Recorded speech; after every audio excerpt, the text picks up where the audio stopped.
Long ago, in the quiet valleys of Gangwon Province, where mountains rose like ancient guardians and rivers wound silver ribbons through green rice fields, there lived a man named Kang Joon Hyuk. To the villagers of Samhyeon, he appeared ordinary, living in a modest hammock on the edge of the village. Yet whispers traveled on the wind.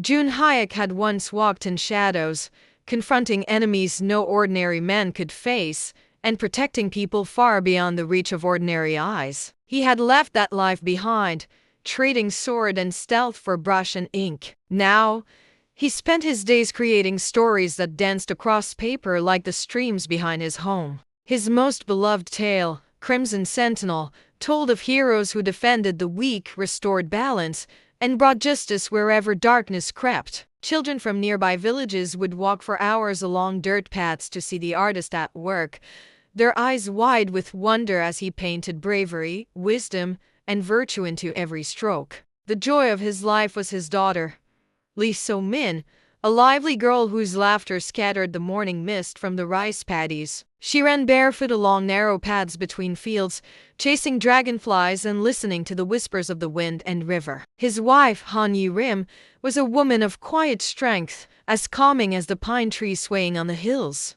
She tended the home, taught So-min the ways of kindness and patience, and guided her to notice the beauty in small things.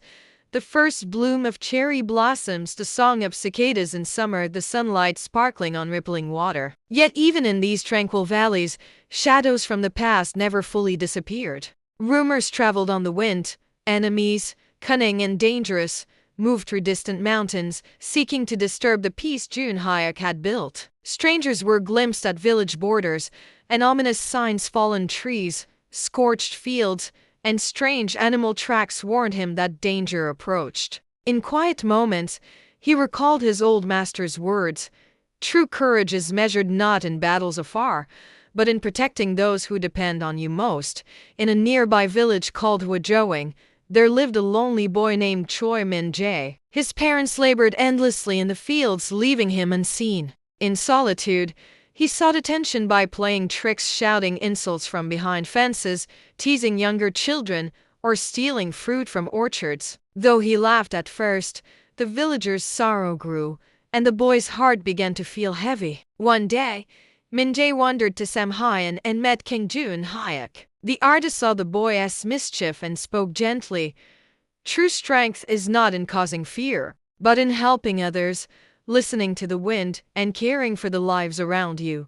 Slowly, Min-jae's heart began to change. He learned to treat others with respect, to embrace kindness, and to seek courage in protecting those he loved. Peace did not last. One evening, a terrible fire swept through the valley, threatening the homes and fields of nearby villages. Some villagers whispered that Joon Hyuk had brought the flames, for his stories often spoke of danger and battle. Fear spread like wildfire, yet Yi-rim remained steadfast. She knew her husband's heart was pure. He was a guardian, not a harbinger of destruction. As the danger grew, hidden truths emerged. The fire had been set by a band of cunning thieves who sought to claim the village's wealth and scare the people into submission. Joon Hyuk could not stand idle. With quiet wisdom, he devised clever plans to protect the villagers. He set traps, guided them to safe paths, and confronted the thieves with the precision and courage of a man trained in shadowed ways.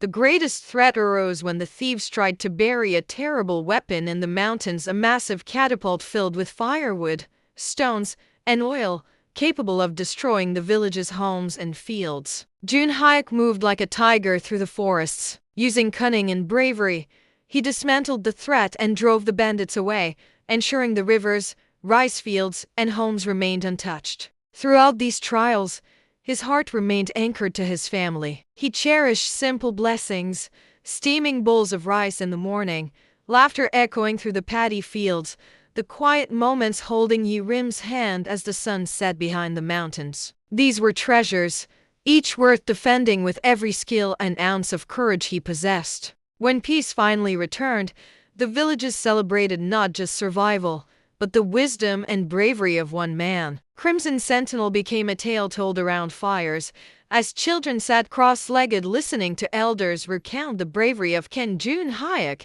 who had once walked in shadows yet cherished a simple life of fields, rivers, and family. And so, the people of Gangwon Province would say for generations, courage is measured not by battles fought far away, but by the hearts protected and the love nurtured in the villages where life, like the river, continues to flow.